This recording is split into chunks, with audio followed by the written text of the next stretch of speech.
Սփյուռքը պիտի լիներ ազգի ամրոցը։ Հենց Սփյուռքն էր, որ մեր պապերին ցեղասպանությունից հետո փրկեց ու տվեց նոր շունչ։ Բայց այսօր ինչ ունենք, քարացած ժանգոտած մի բան, որտեղ հայ լինելը մնացել է միայն կնունկ, հարսանիք ու հողարկավորություն։ Ու նույնիսկ այդքանից մարդիկ արդեն հոգնել են, որովհետև կեղծ է ամեն ինչ։ Կնունկ արինք, բայց երեխեն հայերեն մի բառ չի խոսում։ Հարսանիք արինք, բայց կեսը օտար երգերով ու երաժշտությամբ։ Հոգեհանգիստ արինք, բայց սերունդները անգամ աղոթք չգիտեն ինչ բան է։ Հասկանալի խոսքերով ասած, որտեղ լեզու ու սերունդ չկա, այնտեղ իրական հայկականություն չկա։ Մեր պապերը գաղթի տարիներին ոչ տուն ունեին, ոչ փող, բայց քարը քարի վրա դնելով դպրոց կառուցեցին Մարսելում, հացի փողից խնայող մայրերը գրիչ էին գնում, որ երեխաները գրեն ու կարդան։ Բեյրութում կոպեկ գումար էին հավաքում թերթ պահելու համար։ Նրանք հայությունը պահում էին գործով, ոչ թե կեղծ փառքով։ Բայց դե ախպեր, այն վաղտ ուրիշ էր, հիմա ուրիշ։ Մեր ժամանակի Սփյուռքը ինչ արեց։ Լոս Անջելեսում 100,000-ավոր հայ կա, բայց եթե հարցնես, ինչու երեխաներդ հայերեն չեն խոսում, կամ ինչու չեն սովորում, պատասխանը մեկն է։ Ապա դե իրանց հիմա անգլերենն ավելի հեշտ է։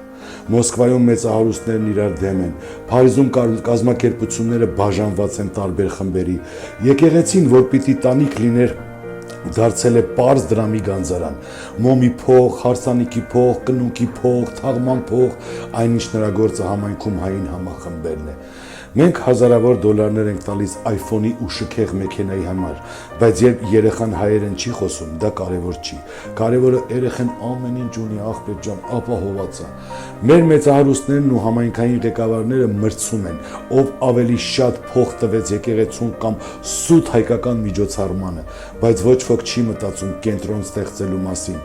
որտեղ կգան երիտասարդները, հայապահպանման գործունեություն կծավալեն, կհավաքվեն, գաղափարներ կբերեն, մտքեր կփոխանակեն ու հնարավոր է լավ գաղափարների տեր դառնանք։ Մենք հայ ենք միայն արարողությունների ժամանակ, մնացած կյանքում օտարի սովորություններն ու լեզուն հարազատ դարձնող։ Կռիվ ենք տալիս Հայաստանի իշխանությունների ամեն օր, որ թրքացնում են պետությանը, ազգին,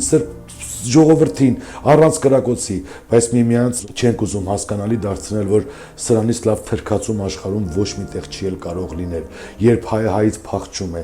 հայը հային տեսնել չի ուզում։ Մեր պապերը կոպեկ հավաքում էին դպրոց բացելու համար։ Մենք հազարավոր դոլարներ ենք տալիս ճոխությունների համար, բայց ոչ թե վայելենք, այլ մյուսի աչքը հանենք։ Նրանք թերթ էին տպում ձեռքով, հավաքած տառերով, որ համախմբեն։ Մենք թերթ չենք ուզում, այ աղբեր ջան, մենք հենա մեր լեզվով կոնկրետ լավ էլ թերթ ենք։